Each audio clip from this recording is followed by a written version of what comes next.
Chanting on the offensive stage. First, offense. To blossom, the devotees who have dedicated their lives for propagating the holy name of the Lord. Satatam Ninda Namna Paramam Aparadam. It is not wonderful for persons who have accepted the transient material body as a self to engage always in deriding great souls. Such envy on the part of materialistic person is very good. Just wait 1 minute.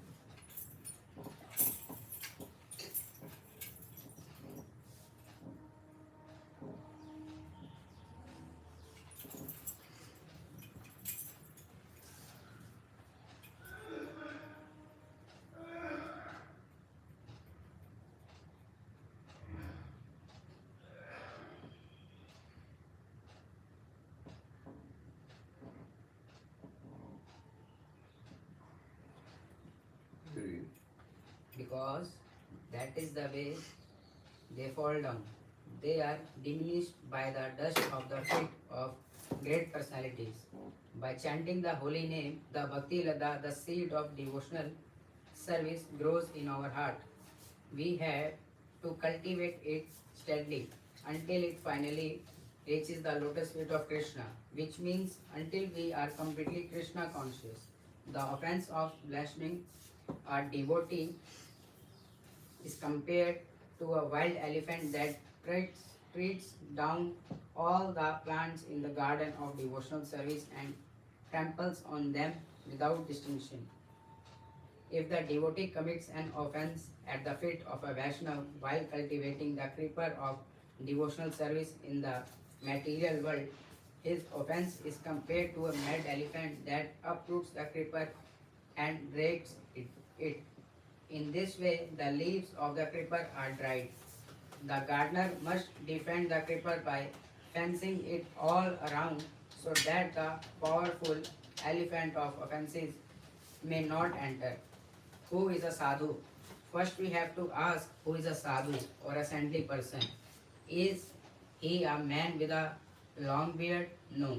The principal quality of a sadhu is his full surrender to Krishna. The subsidiary qualities like being merciful, tolerant, equal to all, and so forth succeed the principal one. At times we see Indian sadhus smiling cheerfully at everybody, but not all of them are devotees of Krishna.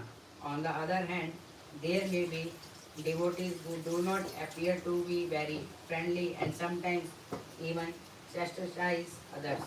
If these devotees, however, possesses the principal quality, complete surrender to Krishna, then they are sadhus. This principal quality of a devotee called Swarup Lakshan is present in every devotee, whereas all the other qualities, Tathastha Lakshan, vary from devotee to devotee. They are automatically developed if someone has fully surrendered to Krishna and is engaged in devotional service. Sri Chaitanya Mahaprabhu enumerates them as follows. Devotees are always merciful. Second, humble. Third, truth. Fourth, equal to all. Fifth, thoughtless. Sixth, magnanimous. Seventh, mild. Eighth, clean. They are without material possessions, and 10. They perform welfare work for everyone. They are 11. Peaceful. 12. Surrendered to Krishna, and 13. Desireless. They are 14. Indifferent to material acquisitions and are 15. Fixed in devotional service. They 16. Completely control the 6 bad qualities. They 17. Eat only as much as required, and they are 18. Not inebriated. They are 19. Respectful. 20. Brave. 21. Compassionate, and 22. Without false prestige. They are 23. Friendly. 24. Poetic. 25. Expert, and 26. Silent. In essence, a pure devotee can be recognized by his constant chanting of Krishna's holy names. He regards himself lower than the straw in the street, more tolerant than a tree, and he is always ready to offer respect to others without expecting honor from others. For such a devotee, the holy name bestows pure love of God. There are four kinds of offenses against devotees which have to be strictly avoided. First, a devotee should not be criticized for his social background. We may sometimes hear he comes from the labor class, he has never really learned anything, he cannot even quote Shakespeare, or in India we often hear. These Western Vaishnavas are all Malichas and Yavans. They are not at all qualified. This attitude has to be given up. Second, a devotee should not be criticized for past sins or faults which he committed in his lifetime, in this lifetime. Third, a devotee should not be criticized for an unintentional sin, accidental fall down. Fourth, a devotee should not be criticized for the traces of previous sinful habits. For example, when his memory is damaged from having taken undesirable substances. Another example might be someone who was very sensuous previously but who now focuses all his sensuous desires on prasadam of the Lord, thereby eating impressive quantities. Three types of Vaishnavas. To complete our understanding, the three kinds of Vaishnavas in relation to the holy name should be mentioned. First, Uttamadhikari. He is a pure devotee who sees Krishna everywhere and knows that everything rests in him. His life is completely centered around the holy name. Thus, he is able to taste the pure nectar of the holy name. One should serve him and learn from him. Second, Madhya Adhikari. He is aware of the importance of the devotees of the Lord and is always seeking their association. He knows Krishna's position as the Supreme Personality of Godhead and that of the living entities as his eternal servants. He feels compassion for the ignorant and awaits the company of a theist. Because he is a preacher, he is very dear to Krishna. One should seek his company. Third, Kanishta Adhikari. He is also called Vaishnav Paraya, next to a Vaishnav. He is a weak reflection, the shadow of a devotee. His faith is meager, and although he worships the deity of the Lord, he is not engaged in any service to the Vaishnavas. He chants on the Namabha stage, and one should offer him obeisances in the mind. The importance of associating with devotees. Strikingly enough, the very first offense refers to the blaspheming of devotees. Why are devotees so important for our chanting of Hare Krishna? The answer is that Sri Krishna personally appears in the heart of a pure Vaishnava. Together with bhakti, devotion, haladni, his pleasure-giving potency, and some with his knowledge-giving potency. By associating with such a pure Vaishnava, one also receives this bhakti. It can even be felt how bhakti exudes from the body of such a devotee. I will never forget when I bowed down my sinful head before Srila Prabhupada for the first time. It was the London airport at 2 o'clock in the morning. The flight was delayed and I was very tired. In those early days, I had many difficulties in the temple. I seriously wondered whether I should really continue to associate with the devotees at all, as I had many bad habits and my false ego was often hurt by them. I wanted to make my decision dependent on the meeting with Srila Prabhupada. Suddenly I heard the devotee shout, Jai Prabhupada. I could not see him yet, but I observed some special influence and energy filled excitement at the customs behind the frosted window pane. That could only be Srila Prabhupada. Then he turned around the corner. Such strong effulgence emanated from Srila Prabhupada that it appeared like thousands of suns rising simultaneously. This is my only way to describe the scene. Previously, I had made up my mind to look at him as long as possible, but now I just prostrated myself on the ground. I remembered descriptions in the Bible of the burning thorn bush, in which God appeared, and that it was not recommended to stare into it, for one would be blinded. The influence of Srila Prabhupada was so strong that I foolishly thought of protecting myself. When I finally dared to look up, I looked right into his smiling face, which seemed to say a big welcome. Srila Prabhupada had mercifully stopped to greet me. When he passed, I got up, my eyes stained with tears, and I knew now my material life is over. I could feel how the bhakti energy exuded from the body of a pure Vaishnava.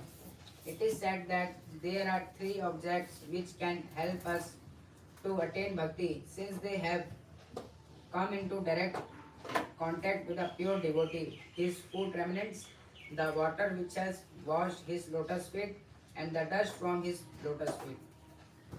They should be especially worshipped and accepted. If one is able to catch and hold this bhakti energy in his heart and develop faith in it, then bhakti will evolve as a matter of course and bestow ecstasy. In this way, devotion will swiftly appear in the heart, causing one to chant, and then by the power of the holy name, all good qualities will manifest in the devotee. There are also very pragmatic reasons for associating with devotees. They remind us of Krishna by taking about him, talking about him, or engaging us in his service, and by inspiring and sometimes correcting us. In other words, association with genuine devotees can help us advance on the path of bhakti. Causes of Vaishnava aparadhs. The next question is how Vaishnava aparadhs, offenses against devotees, can originate. There are several causes. For example, judging devotees by material standards, feeling envious of them, or finding faults with them. But the main cause is asatsang, undesired association with other persons. Because in the association of materialistics we lose bhakti. Asatsang can be subdivided into two classes. First, portentous association with women, that is contrary to the Vedic tradition. This means to associate with women other than one's wife outside of a Vedic marriage, just to satisfy one's senses or simply to desire sensual association. The same principle applies of course to women who have association with lusty men outside their Vedic marriage. Another undesirable habit is to keep the company of a husband who is dominated by strong sensual desires for his wife, and in the same principle it is undesirable to keep the company of a wife who is dominated by strong sensual desires for her husband. Second, association with four kinds of non-devotees. First, Mayavadis, who believe that the Lord and the living entity are temporary, and that the Lord's transcendental deity form is material, and who think that in the end all is one. Second, Hyprocytes, who pretend to be devotees in order to make a living. Third, people who just hanker after sense enjoyment and have an envious, quarrelsome character. And fourth, atheists who do not believe in any form of God. These two types of asatsang are the cause for criticizing devotees. One should even avoid the association of those who criticize devotees for not wanting to keep the company of non-devotees. But what about devotees living outside of a temple community? Don't they keep almost exclusively the company of non-devotees? The scriptures are practical and not fanatical. They discuss three ways of association. First, to give association, to take association, and third, to have social dealings. If one happens to be in a situation where he cannot give association, that is, talk about Krishna conscious subjects. He can externally behave normally according to social customs and inwardly keeps one's spiritual vision. However, one should avoid to take association, that is, to allow oneself to become influenced by non-devotee values. Our appreciation for the devotees will decrease by undesirable association, asatsang, so that sometime or other we may commit offenses, and these offenses can completely destroy our bhakti. Let us therefore seriously endeavor to avoid criticizing others. To do so, we have to learn to become tolerant and also to grant everybody what we claim for ourselves, namely to be accepted as we are. Three kinds of Vaishnava aparadhs. What about criticism and blasphemy? In the mind, Srila Prabhupada explains in the Srimad Bhagavatam that in Kali Yuga, sinful activities performed only in the mind are not counted as offenses. Nonetheless, three kinds of offenses have to be mentioned. First, offenses in the mind. Second, offenses with words. And third, offenses through activities. Generally, offenses developed in the mind are expressed later on a gross level.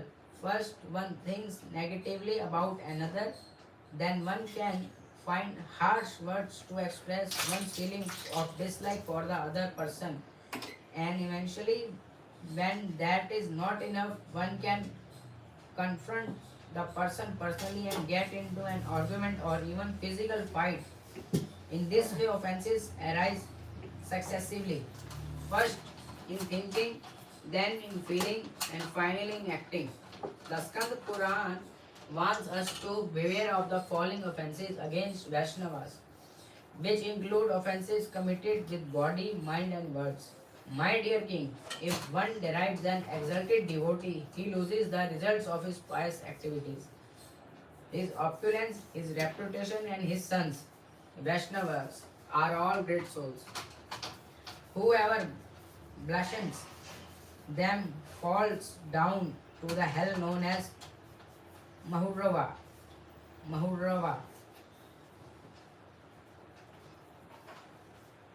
Maharava. He is also accompanied by his forefathers. Whoever kills or blasphemes are Vaishnavas, and whoever is envious of a Vaishnavas or angry with him, or whoever does not offer him obeisances or feel joy upon seeing a Vaishnava, certainly falls into a hellish condition.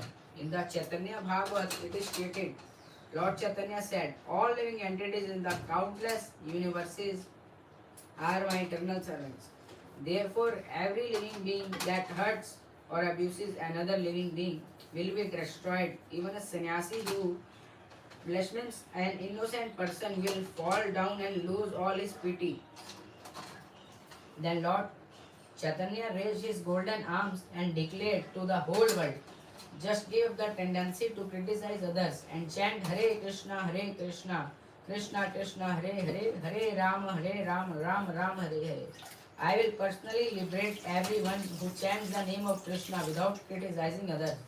When the assembled devotees hear Chaitanya Mahaprabhu speaking like this, they exclaimed with full joy, Jai Jai. However, by the mercy of Lord Chaitanya, the first kind of offense, namely offenses committed in the mind, have been extinguished. Only offenses committed by word or action are taken into consideration. On the other hand, simply thinking positively in reference to devotees or to devotional service is taken into account. That is Lord Chaitanya's special mercy. How can Vaishnav aparadh be rectified? If anyone offends a devotee in a moment of delusion or madness, he should honestly repent. Go to the offended devotee and seriously beg for forgiveness. Because a devotee is merciful by nature, he will forgive the offender. Srila Prabhupada explains in the Srimad Bhagavatam, by offering sincere obeisances to someone, one obliges the heart of that person. Such is the beauty and important power of a serious obeisance. Obeisance. If one realizes that he has not appreciated the Vaishnav properly and has offended him for various reasons, it is best not to wait too long, but to approach him immediately and offer obeisances unto him. But one should also consider the reason for this advice. The Vaishnavas are very dear to Krishna, and only through them it is possible to advance spiritually. Therefore, one should not delay to repent, else one will remain in a contaminated state of mind for a long time. With this attitude, one commits further offenses and thus enters into a vicious circle. Questions. Second offense. To consider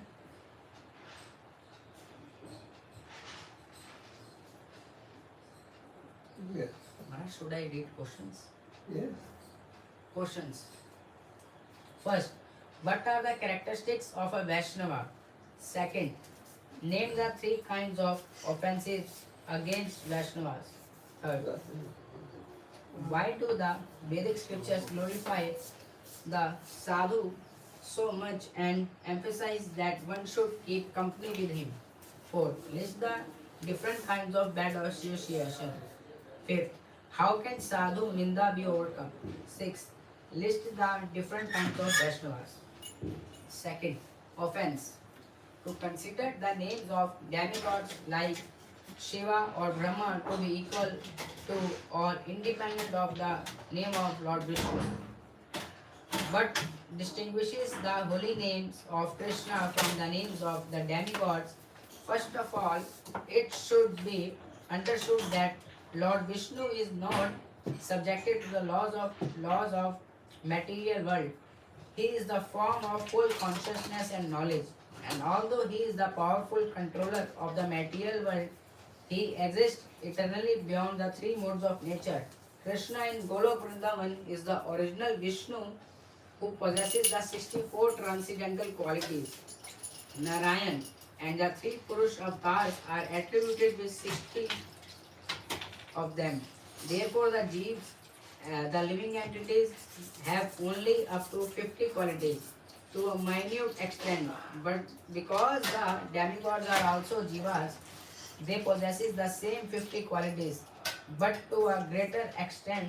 Lord Shiva, who takes a position between the jivas and Lord Vishnu, is characterized by 5 additional attributes. All of them, however, the Purush avatars and jivas, among which are the demigods, obtain their qualities from Krishna. In the same way as an electric bulb receives its energy from the power station, different bulbs can, according to their wattage, transform that power in different ways. Some can radiate with 1000 watts, other only with 10 watts. Similarly, the living entities are able to reflect a part of Krishna's attributes to different percentages, but they all, including Shiva, Brahma and Narayan, receive their qualities from Krishna. Consequently, they cannot be equal to him. A second reason is the identity of Krishna's name with Krishna himself, a fact that is not applicable to the demigods. Just 1 minute. Yes.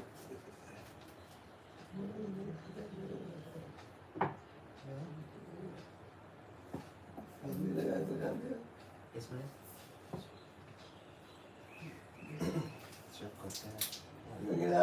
Yes, yes, ma'am. You will have to.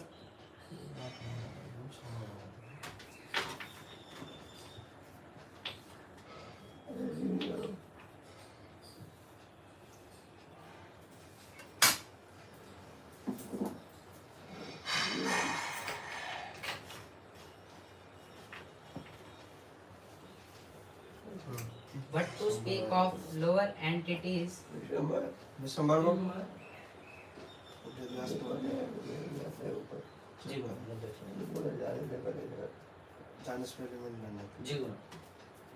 but to speak of lower living entities, Krishna's name, his form, his qualities, and so on, should never be considered to be separate from him.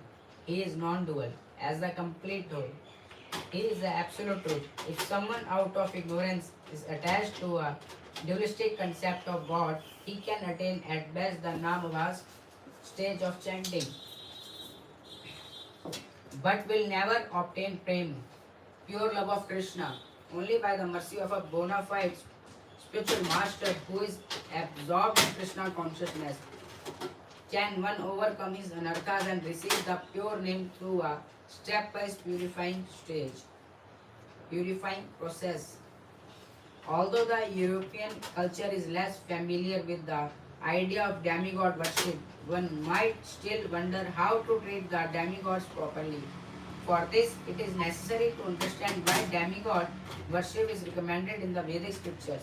This is done in order to give some people faith in at least something higher. A devotee on his part sees the demigods in their real position. They are servants of the Lord, and thus he respects them and offers them prasad of the Lord. How can the second offense be rectified? The second offense should be rectified by repenting seriously, taking shelter of Vishnu, and by never committing this offense again. If one remembers Krishna, his name, and the chanting of his name, this offense will gradually vanish. Third offense, to disobey the orders of the spiritual master. Finally, after having travelled through innumerable bodies amongst the 84 lakh species, different forms of life, the spirit soul gets the chance to accept a human body. This happens either due to natural evolution or by dint of unintentionally performed pious activities. Agya-sukriti. Only in this very rare human form of life are spiritual activities possible. The demigods and residents of the heavenly planets experience the reactions of their previous pious activities. Likewise, animals are bound by the reactions of their previous karmas and are deeply absorbed in gross ignorance, which obstructs them from independently performing pious activities. No form of life other than the human body is appropriate to lead a spiritual life and to serve the spiritual Lord and to serve the Supreme Lord. If one does not endeavor very carefully to become self-realized, he will return to the cycle of repeated birth and death. An intelligent person will therefore use this rare opportunity and accept a spiritual master who can lead him to Sri Krishna, the Supreme Lord, by his merciful instructions. The spiritual master aims to elevate us to the spiritual platform. Thus, the third offense, to disobey the orders of the spiritual master, is a very serious offense. The Sri Harinam Chintamani begins the explanation of this offense by describing the characteristics of a bona fide spiritual master, thus enabling us to recognize such a person.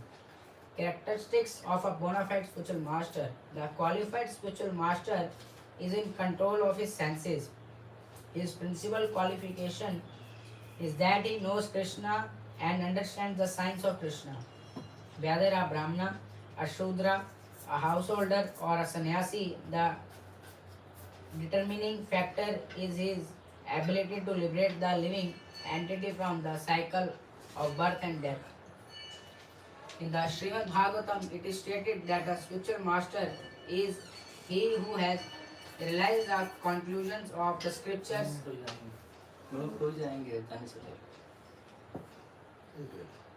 and can convey them to others. One who cannot deliver his dependents from the path of repeated birth and death should never become a spiritual master. It is not enough to be a good speaker. As long as one is not firmly fixed in spiritual life, he cannot be a spiritual master. This is illustrated by the following story. Once a mother went to a sadhu with her diabetic son. Although she had tried everything before, nobody could dissuade her son from eating sugar. Thus, hoping that the sadhu's word would impose weight upon her son, she asked for his help. But all the sadhu said was, I cannot render this advice to your son. Come back in 1 week. After 1 week, the mother returned with her son, and the sadhu sat very rigorously. Do not eat sugar again, otherwise you will kill yourself. The boy answered, if you say it, then I will immediately stop eating sugar. Amazed, the mother asked the sadhu, why did not you say that a week ago? Well, replied the sadhu, at that time I was eating sugar myself. We can see how important it is for a spiritual master to teach by example and to be Brahmanist, firmly situated in spiritual life. Otherwise, he cannot induce others to give up their material life and begin with spiritual life. Three kinds of spiritual masters. There are three kinds of gurus. The Diksha Guru or initiating spiritual master gives the Krishna Mahamantra and the Gayatri Mantra by Brahmana initiation. The Shiksha Guru gives spiritual instructions. Both should be regarded as equally important. One can accept many Shiksha Gurus simultaneously, but only one Diksha Guru, one initiating spiritual master can be accepted. An example is found in Krishna Das Kaviraj Goswami, who at the end of each chapter of his Sri Chaitanya Charitamrita offers obeisances to several spiritual masters. Krishnadas Kaviraj Goswami received Diksha initiation from one spiritual master, but he received instructions from several Shiksha Gurus. The third kind of Guru is very special. The founder Acharya within a Sampradaya, disciplic succession, is a spiritual master who has formulated fundamental directions or who has restrained and expanded the Sampradaya by establishing a specific spiritual movement. Therefore, he is regarded the most important Shiksha Guru of the whole Sampradaya, even for the succeeding generation. Srila Prabhupada is such a founder Acharya.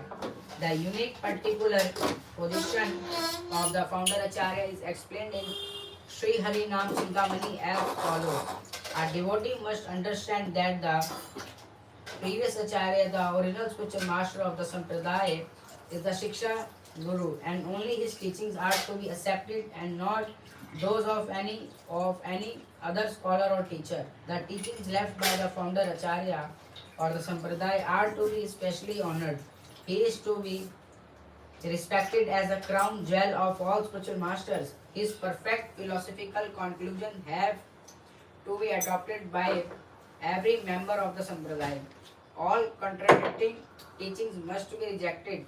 One should only accept his teachings and conclusions, and none other, and one should not receive spiritual initiation in any other disciplic succession. In his Sri Chaitanya Mangal, Lochana Das Thakur described how Narad Muni once went to Vrindavan to meet with Sri Krishna Chaitanya Mahaprabhu. Narad Muni saw how Lord Chaitanya Mahaprabhu was personally worshipped by Srimati Radharani and her associates on one side, and by Rukmini Maharani and her associates in Dwarka on the other side. They all prepared an opulent Mahabhishek for Sri Chaitanya Mahaprabhu. Narad Muni expressed his worries about the conditioned souls who have forgotten their eternal loving service for Sri Krishna in the universe of the four-headed Brahma.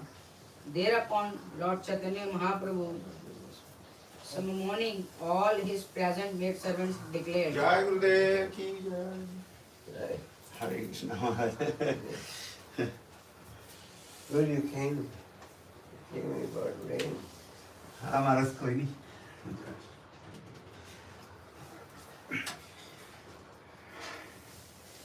something will be always there. okay. सब आपका आशीर्वाद है। हाँ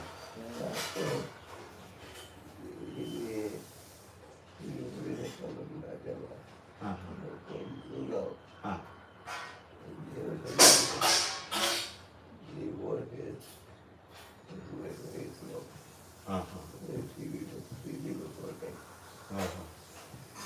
So we have to push that.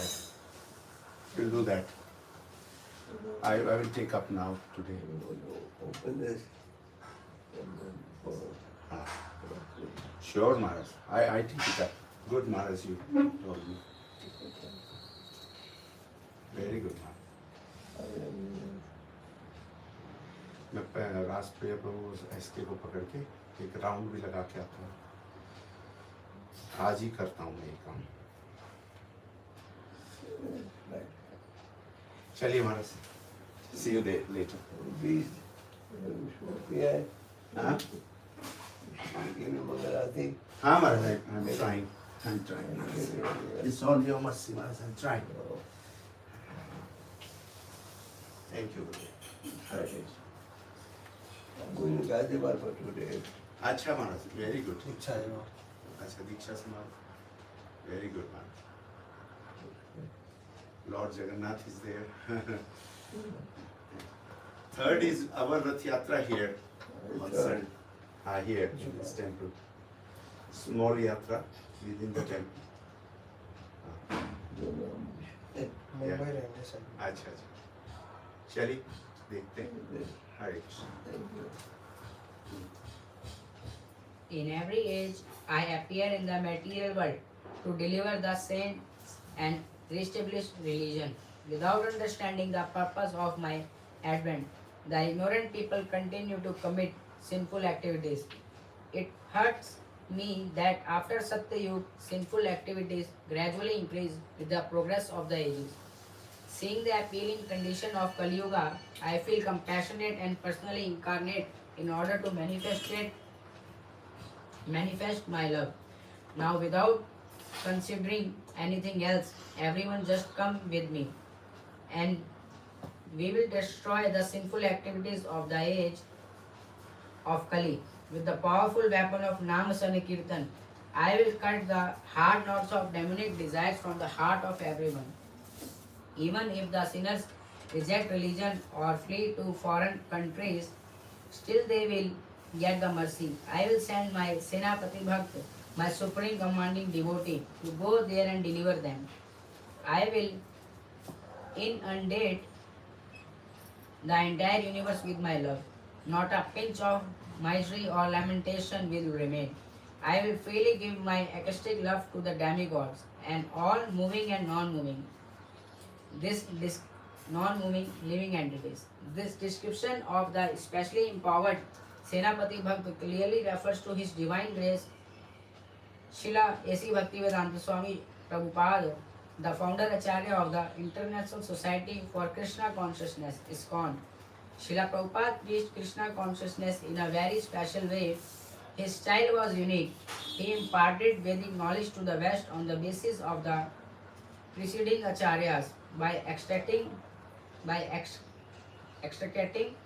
the essential points from all the Sampradayas and fearlessly explaining them. In this way, he revealed the mature conclusions of the whole spiritual science of the Vedas. This achievement cannot be described in words. Moreover, he converted this knowledge according to place, time and circumstances into a language which could be understood by his audience. Thus he initiated the fallen Western Malechas and Yamans into the chanting of Vedic mantras as they become qualified, a step which no one had dared to do before him. To Srila Prabhupada, we also owe today's custom that both men and women are receptive to practice spiritual life in the temple. Simultaneously, Srila Prabhupada gave us excellent instructions to protect our spiritual life. He stressed very much on a proper spiritual practice. He especially emphasized that one should chant the Hare Krishna Mahamantra as often as possible. As will be seen later, he actually instructed us to chant 24 hours a day if possible.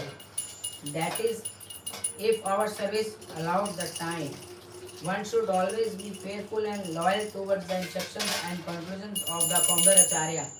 One should avoid receiving teachings from other sources, since they may imply different directions and cause bewilderment and havoc on one's spiritual path. One should only follow Diksha Guru or Shiksha Guru who very faithfully follows the teachings of the founder Acharya. How should one respect the spiritual master? The question may arise, how to properly respect the spiritual master. In order to avoid an offense against him, first, both the Diksha Guru and the Siksha Guru must be understood as intimate servants of Krishna. They are manifestations of his energy. One should never mistakenly regard the Guru as an ordinary person. Krishna has sent him to the disciple as his eternal spiritual master, and he should always be worshipped as a dear servant of the Lord.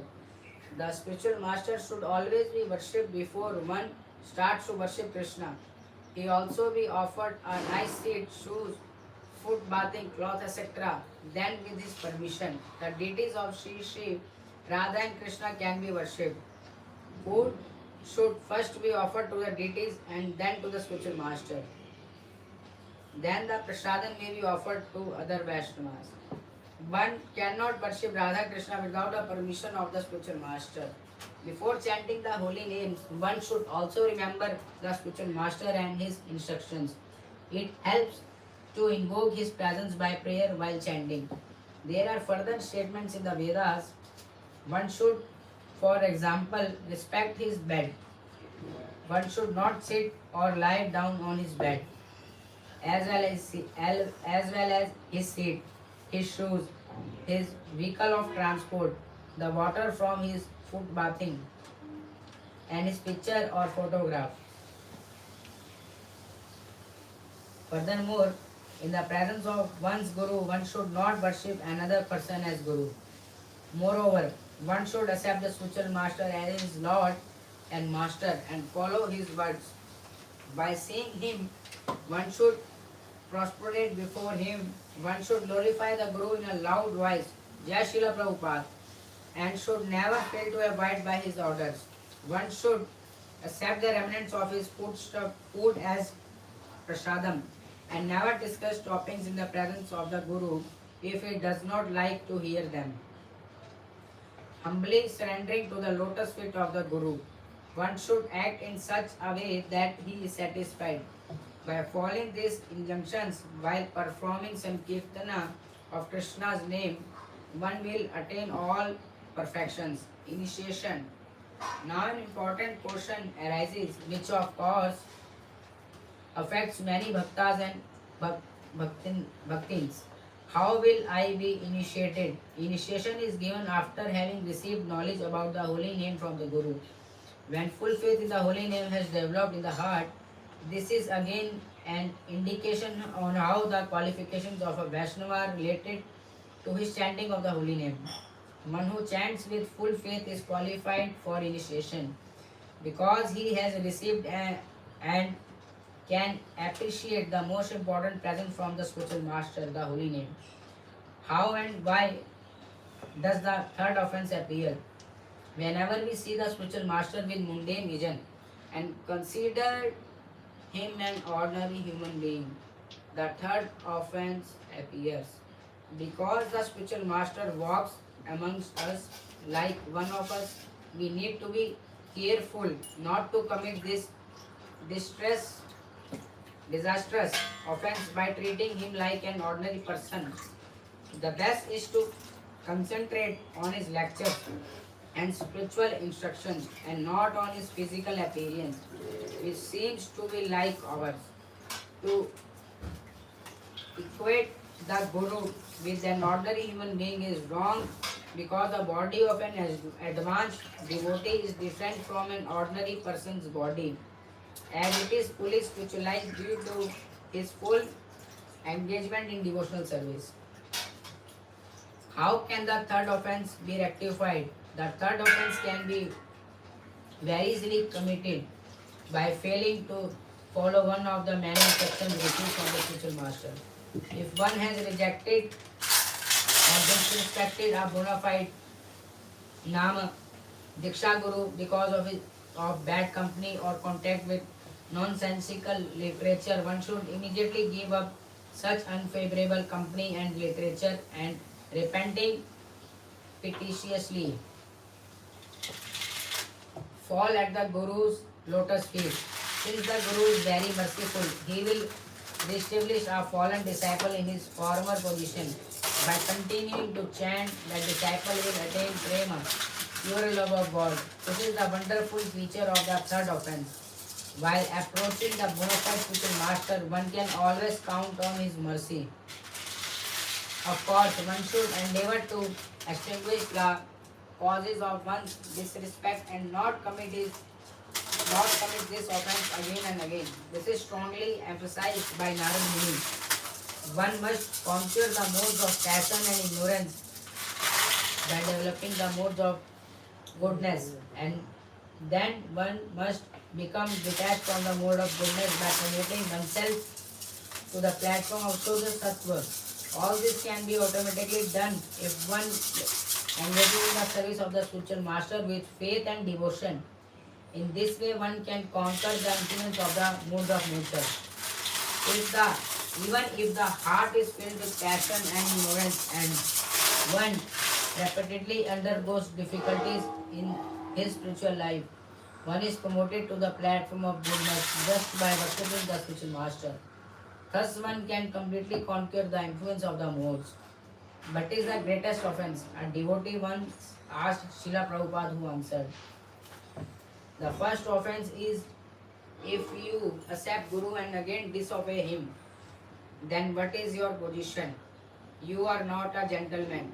You promise before a Guru, before Krishna, before the fire that I shall obey your order, I shall execute this, and again you do not do this, then you are not even a gentleman. What to speak about being a devotee? This is a common sense. Fourth offense. To blaspheme the Vedic literature or literature in pursuance of the Vedic version. The four defects in the human acquisition of knowledge. Why has Krishna given us the Vedic literature, and why should we accept the four Vedas as they have revealed to us by Krishna? The process to gain knowledge with one's own resources is obstructed by the four natural faults of the human being. First, Brahma. The propensity to Brahma. First, Brahma. The propensity to commit errors. This happens when the senses are not fully attentive. Second, Pramada. To be subject to illusion. This is due to imperfect sense perception. One sees something, but it is something different. Third, Vipralipsa. The propensity to cheat oneself and others. In other words, things are reported in a different way as they have been perceived. Fourth, Karanapatva. Imperfect senses and imperfect mind. Our senses can therefore not be relied on as absolute authority, especially in spiritual affairs. The senses are very limited. They cannot perceive anything but unconscious matter. Without Krishna's help, the spiritual platform would be completely inaccessible. Therefore, Krishna gave us the four Vedas which are beyond the four faults of our senses. They enable us to proceed towards the spiritual goal. Thus, through the Vedas, ignorance is extinguished and transcendence is revealed. The teachings of the Vedas. The contents of Vedic philosophy may be summed up in the following 9 points. First, there is only one Supreme Lord. Second, the Lord is omnipotent, equipped with all energies. Third, Krishna is Akhil Rasamrit Murti, the source of all rasas, mellows. He eternally resides in his holy abode and bestows blissful pleasure onto all living entities. Fourth, the Jiva's living entities are the Lord's eternal parts and parcel. They are unlimited in number,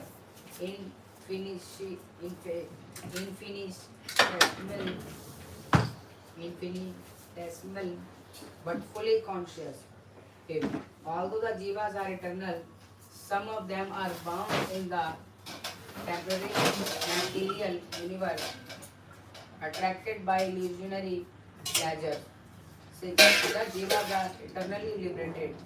They worship Krishna and live with him in the spiritual world, experiencing prema, pure love of God. 7. Krishna exists with all his potencies, the material energy, the Jiva energy, and the energies of the spiritual world. He exists with his transcendental form, his name, his qualities, his leela, and is simultaneously one and different from everything. Achintya Bheda Bheda Tattva. This is possible by Krishna's unlimited power. The living entity who understands the principle of Achintya Bheda Bheda Tattva, he recognizes himself as an eternal servant of Krishna and knows that he is like a beam or spark or of the original sun. Sri Krishna, simultaneously one in quality but different in quantity. 8.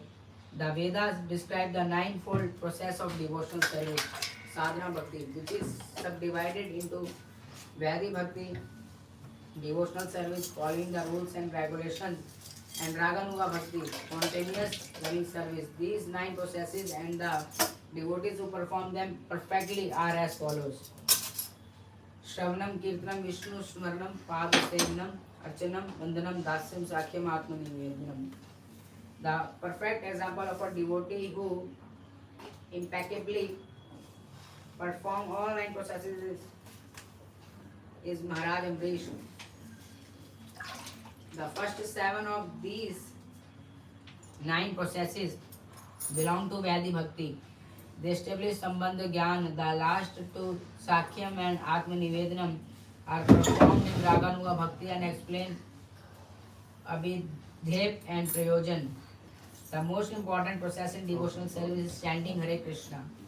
9. The ultimate goal and the original position of the Jiva is to be situated in Bhakti or Prema, pure love of God. By engaging in pure devotional service, the living entity will attract the mercy of Sri Krishna and thus attain this stage of Krishna Prema. Pure devotional service is characterized by the eagerness of the devotee to always serve Krishna in a favorable attitude. Without being satisfied by anything else, he is constantly endeavoring to increase his loving devotion.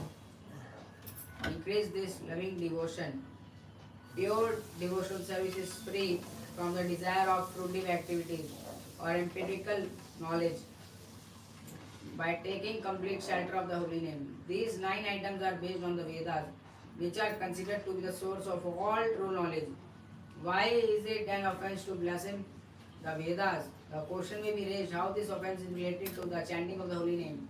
The answer is that the Vedas emphasize the chanting of the Lord's name as a means to attain the Supreme Personality of Godhead. Even the greatest personalities in the spiritual sky are always engaged in chanting the holy name. Since the Vedas consider the chanting of the holy name as a most important process, it is a great offense to criticize the Vedas because then the holy name is criticized as well. How should the Vedic conclusions be applied? The sum total of all Vedic conclusions result in pure devotional service by which the living entity attains pure love of God. Wherever the principal teachings of the Vedas can be applied, it would be wrong to use secondary teachings instead. From the beginning to the end, the Vedas emphasize the importance of the We can holy stop name. now, Prabhu. Thank you. What's your name? Namda. Alok Ishwadas.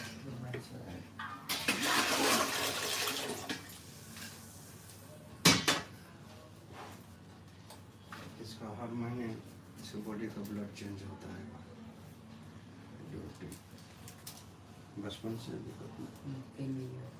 3 महीने बाद ना?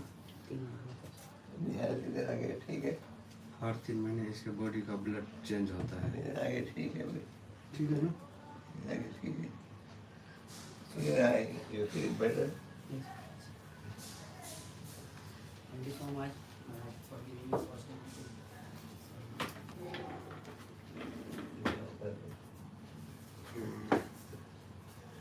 This will be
जल आया हूँ सिंधु नदी का।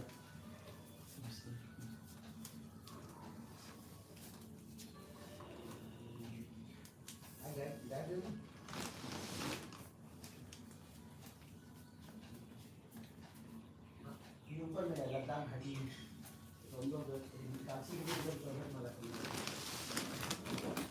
ठंडा जगह, यहाँ गर्मी था जब ठंडा था।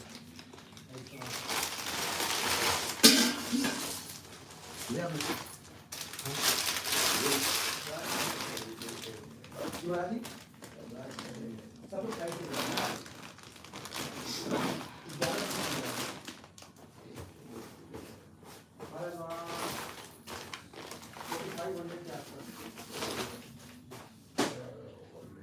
लो महाराज, हम लोग सिर्फ गए थे, आए थे भाई रोड रोड से आए थे।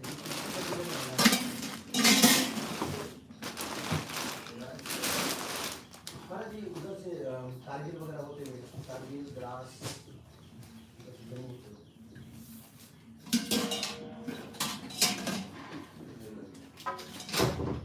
जाने में तो 2-3 घंटा लगा, फिर वो रिटर्न लोग आ गए थे कश्मीर तक, फिर वहाँ से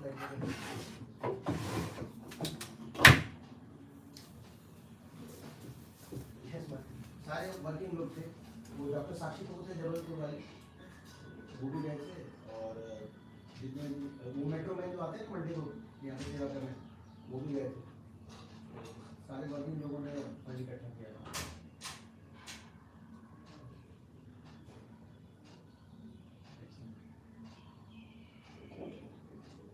हमारा थोड़ा सा लेट हो रहा है, उसमें हम लोगों की चिंता हो रही है, बारिश हो रही है,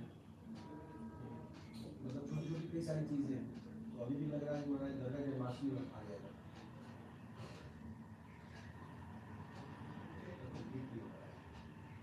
पर ये कि क्वालिटी काम हो रहा है, जो काम हो रहा है क्वालिटी काम हो रहा है, हम लोग मेहनत कर रहे हैं।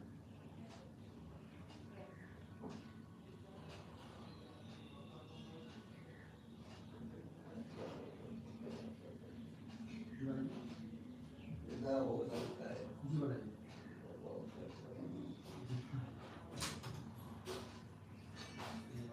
ये सोच रहे थे जुलाई तक हो जाएगा, लेकिन जन्माष्टमी में आ गया। उसमें सबसे बड़ा काम उसका HVAC है, जो हीट वेंटिलेशन सिस्टम है, तो मुंबई के आ रहे हैं, वो लगा रहे हैं। दामोदर प्रभु जो बाड़ा चौपाटी में, उन्होंने सजेस्ट किया था, तो कोई मैन्युफैक्चरर है वो लगा रहा है। यहाँ पर सबसे मेन प्रॉब्लम हीट वेंटिलेशन का ही है, क्योंकि अंदर बहुत सफोकेटेड हो जाता है। मशीन आ रहा है।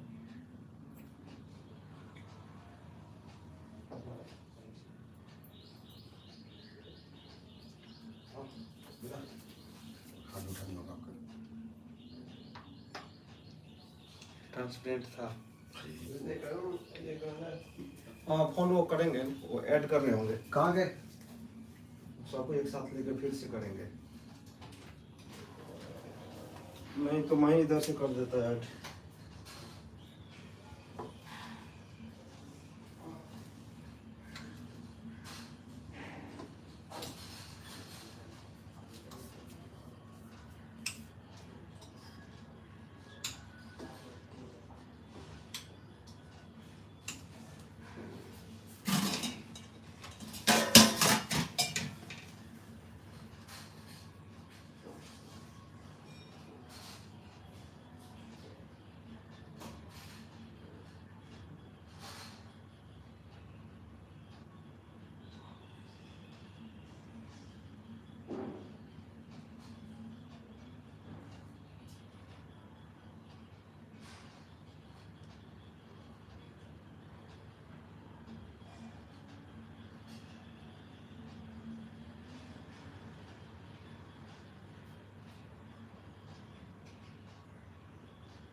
जी Kumar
take only 3 stops in America and 2 stops in Canada.